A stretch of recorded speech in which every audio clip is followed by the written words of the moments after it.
Vamos a presentar ahora a la doctora Silvana Greco, mediadora, facilitadora, entrenadora formada en el país y en el extranjero.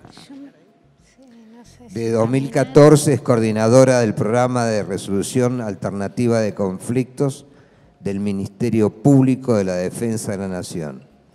Es subdirectora de posgrado de negociación y resolución de conflictos de la Facultad de Derecho y Ciencias Sociales de la Universidad de Buenos Aires. Ha llevado a cabo trabajos como consultora para el Programa de las Naciones Unidas para el Desarrollo, PNUD, el Banco Interamericano de Desarrollo, el Banco Internacional de Reconstrucción y Fomento, el Centro de Investigación para el Desarrollo Internacional y la Agencia Internacional para el Desarrollo de los Estados Unidos de América.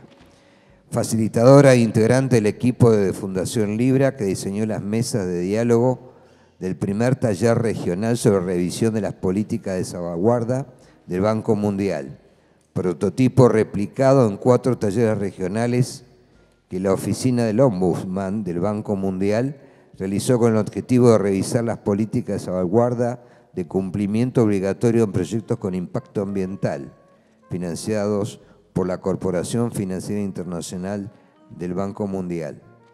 Facilitadora de las mesas de diálogo con representantes de la Iglesia, el Estado y la sociedad, llevadas a cabo por el Gobierno Argentino de Transición, Buenos Aires 2001-2002. Bueno, gracias por la presentación.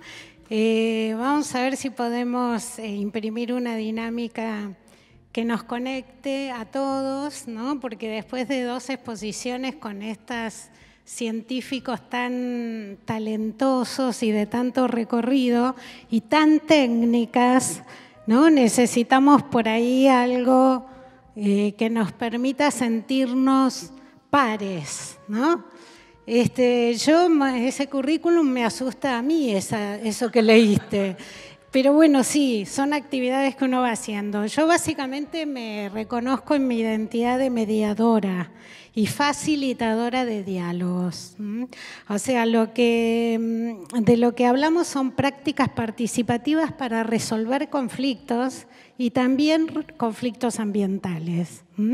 Dijeron por ahí los expositores que los conflictos por el cambio climático, que esta situación del cambio climático aumenta la conflictividad.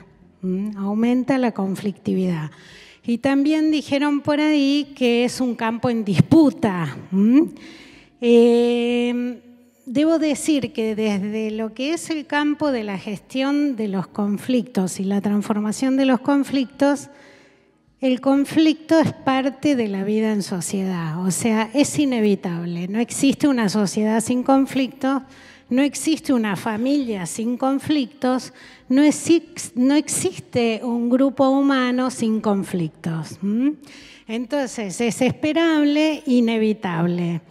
Hay, digamos, por supuesto que actividades que son productoras conforman una estructura de conflicto, porque los grupos de desarrollo de industrias extractivas y los actores que defienden el ambiente conforman una estructura productora de conflicto. Siempre van a estar en oposición y por lo tanto el conflicto va a aparecer antes, durante o después.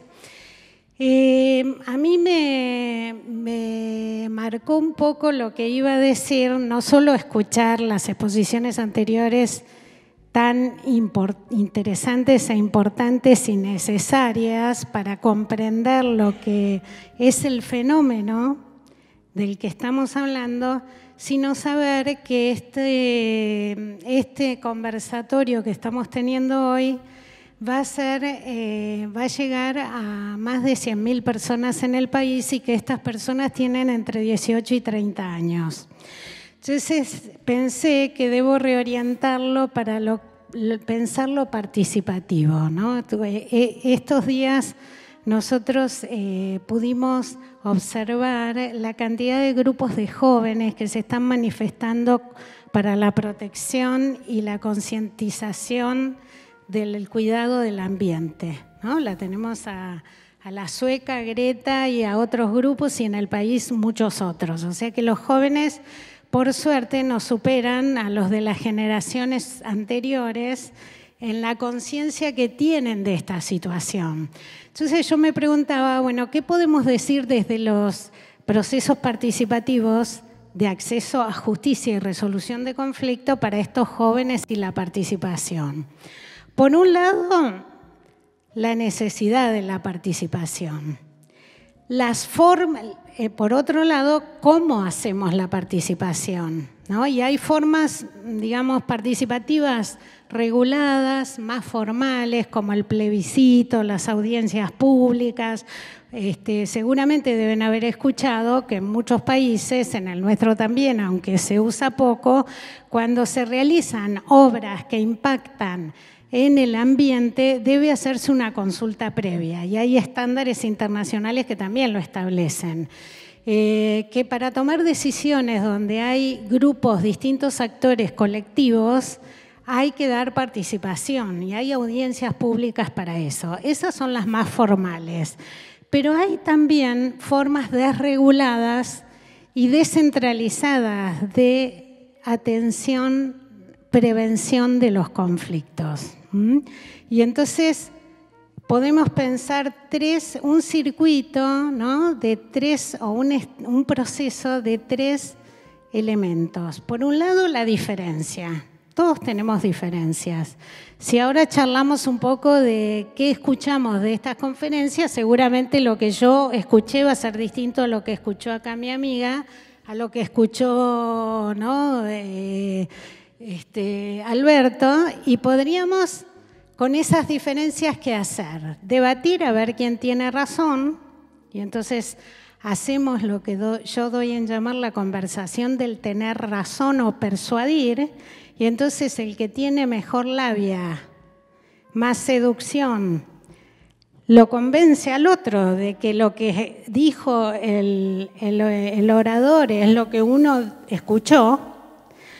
O podemos hacer la conversación del diálogo, donde cada uno puede ser escuchado en lo que escuchó y puede ser considerado legítimo en la participación, aún en la diferencia. Y podemos pensar, si tuviéramos que ponernos de acuerdo, tres que escuchamos cosas diferentes, ¿cómo hacemos para integrar y hacer una coordinación de acciones conjuntas sosteniendo esa diferencia y no achicándola del que hay una sola que tiene más razón que otra? Entonces, la toma de decisiones en procesos de diferencias, según sea a través del uso del poder o del derecho o de la persuasión, puede generar el conflicto porque puede escalar al conflicto. Según cómo se intente resolver el conflicto, puede escalar a la violencia. O sea, que no es menor en esto la educación, aprender a usar la palabra para dialogar, legitimar la participación, y en esta tendencia, con estos elementos, en los conflictos ambientales se trabaja al menos con tres herramientas diferentes. Una es la prevención a través de un sistema de alerta temprana, no de catástrofes, sino de conflictos. Alerta temprana de conflictos. La otra es la planificación o la gestión cooperativa de proyectos ambientales o políticas públicas ambientales, y la otra es el uso de los procesos de diálogo o mediación cuando la diferencia se transforma en conflicto.